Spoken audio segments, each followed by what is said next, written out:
क्या आपको कभी किसी ने ऐसा बोला है कि वाह क्या एक्टिंग कर रहा है। क्योंकि आप हर वक्त एक्टिंग ही तो कर रहे होते हो।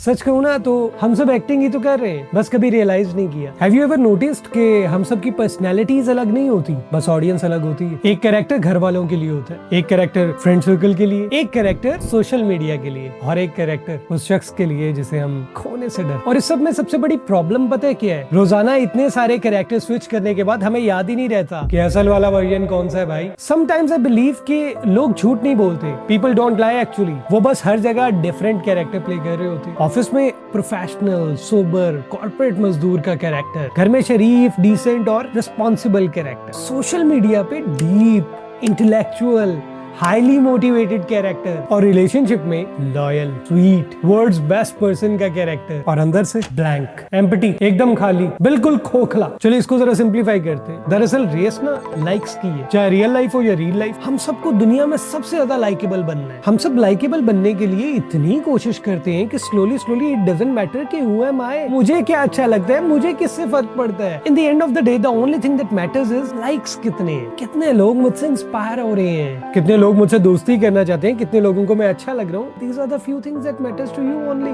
So we start creating unreal aura, जो बिल्कुल भी रियलिस्टिक नहीं होता। तो तुम भी आर्किटेक्ट हो? तुम भी आर्किटेक्ट? मतलब यहाँ और कौन आर्किटेक्ट है? एक्चुअली संजू भी आर्किटेक्ट है। अच्छा आप भी आर्किटेक्ट है?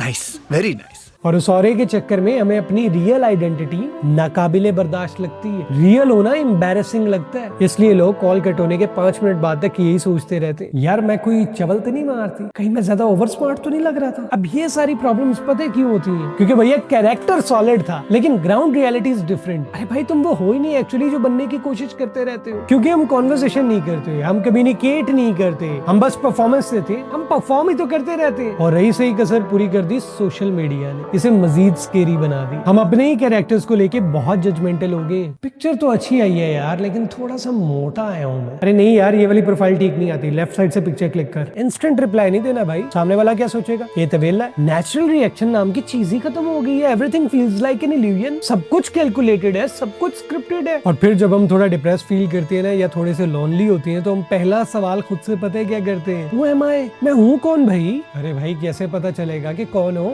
क्योंकि कभी बिना ऑडियंस के तो देखा ही नहीं खुद को। अच्छा मैंने एक चीज ऑब्जर्व की है, यकीनन आप लोगों ने भी की होगी, कि अब हम अकेले होके भी अकेले नहीं होते ना। हम अकेले बैठ के भी ना हमारा दिमाग कंटिन्यूअसली प्रोसेस कर रहा होता है, वो काफी सारे थॉट्स चल रहे होते हैं। इवन हम ऐसी बातें सोच रहे होते हैं कि अगर किसी ने रियल टाइम में मुझे यूं मुंह खोल के हंसते हुए देख लिया तो वो क्या सोचेगा, यार मेरी तो सारी पर्सनैलिटी डैमेज हो जाएगी। फेक आइडेंटिटी क्राइसिस का शिकार हो गए हम लोग। भाई अब इतने ज्यादा कैरेक्टर्स मैनेज करना कौन सा आसान काम है। यहाँ अगर तो बड़े बड़े स्क्रीन एक्टर्स फेल हो जाते हैं। सबसे डेंजरस एक्टिंग पता है कौन सी होती है? जो आप खुद से करते हैं। जब आपको पता होता है कि आप खुश नहीं हो एंड स्टिल यू से आई एम फाइन। आपको पता होता है कि ये रिलेशनशिप मुझे डैमेज कर देगा, मुझे तोड़ देगा, लेकिन आप फिर भी डैमेज होते रहते हो। यू कीप ट्राइंग इस आस में कि शायद कभी हवा रुख बदलेगी। और फिर इंट्रोड्यूस होता है रियल डेविल। ये जो इमोजीज होते हैं, ये जो आप चैटिंग में यूज करते हैं, ये आपके कैरेक्टर के गेटअप का काम करते हैं। आप मेंटली एग्जॉस्टेड होते हो लेकिन आप अपनी कॉन्वर्सेशन में एक इमोजी बना दो तो सामने वाला जज ही नहीं कर पाता कि जनाब का एक्चुअल मूड क्या है। किस हद तक हम इस डिल्यूजनल वर्ल्ड के अंदर स्टक हो गए हैं, वी डोंट रियलाइज। हमारी तो डेफिनेशंस भी चेंज हो गई हैं। अब हमें लॉनलीनेस एस्थेटिक लगती है, ओवर थिंकिंग रिलेटेबल लगती है, रियल इमोशंस क्रिंज लगते हैं, सेंसिटिविटी को स्टुपिडिटी कहा जाता है और आई एम नॉट ओके को अटेंशन सीकर। तो भैया सब लोग तो कहते हैं ना कि बी योरसेल्फ, लेकिन किसी ने ये नहीं बताया कि हाउ टू बी योरसेल्फ। क्योंकि बचपन से हमें सिखाई परफॉर्मेंस गई है, गेस्ट के सामने अच्छा बिहेव करो। अरे भाई सिर्फ गेस्ट के सामने ही क्यों अच्छा बिहेव करना है यार? हमें इतना रियल बनाना था ना, इतना अच्छा बनाना था कि कभी ये जुमला बोलना ही ना पड़ता। लोग क्या कहेंगे, इस जुमले ने हमारी लाइफ के मोस्ट इंपॉर्टेंट डिसीजंस को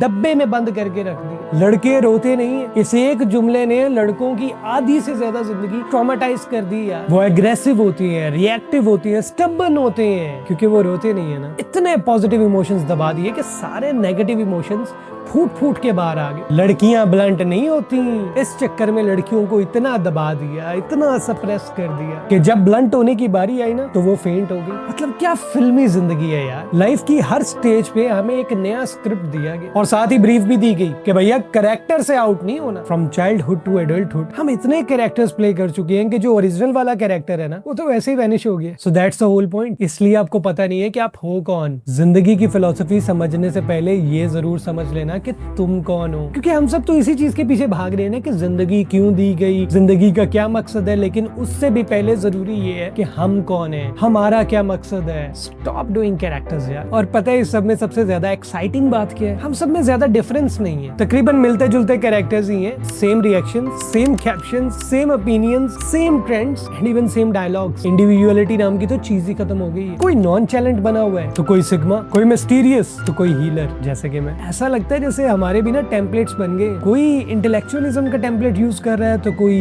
जेनजी का। इट्स फन ना। और फिर हम इन दी एंड सबसे यही तो पूछते रहते हैं कि मैं कैसा इंसान हूँ, और फिर सामने वाला भी बिल्कुल वैसे ही डिस्क्राइब करते हैं जैसी आपने परफॉर्मेंस दी होती है। एक्टिंग के भी मार्क्स मिलते हैं, और शायद इसीलिए लोग आजकल जज होने से ज्यादा एक्सपोज होने से डरते हैं, कहीं किसी को पता ना चल जाए कि इतनी स्ट्रॉन्ग पर्सनैलिटी के पीछे कोई पर्सनैलिटी है ही नहीं। मैं बस इतना कहूंगा, this is a moment of realisation, let's recall the real version of you, क्योंकि ये कहानी तुम्हारी है। सोसाइटी का स्क्रिप्ट इतना पावरफुल नहीं है जितना पावरफुल स्क्रिप्ट तुम्हारा है। एक राज की बात बताओ, मेरे सारे कैरेक्टर्स में ना Faheem is the best character I have ever played, क्योंकि वो गलती करता है, वो गुस्सा करता है, वो गलतियों को ठीक करने की कोशिश करता है, वो परफेक्ट बनने की कोशिश नहीं करता, वो बस रियल है। किसी की कहानी में वर्स्ट है, किसी की कहानी में बेस्ट है, और शायद किसी की कहानी में तो है भी नहीं। तो मेरे ख्याल से ये छोटे मोटे चैप्टर्स मैटर नहीं करते, मैटर करती है पूरी पिक्चर। हाँ तो भैया मेरी कहानी का हीरो तो मैं हूँ, and I choose real characters. किसी सयाने ने कहा है, जिसे ढूंढा जमाने में मुझी में था, मुझी में था। पिक्चर अभी बाकी है मेरे दोस्त।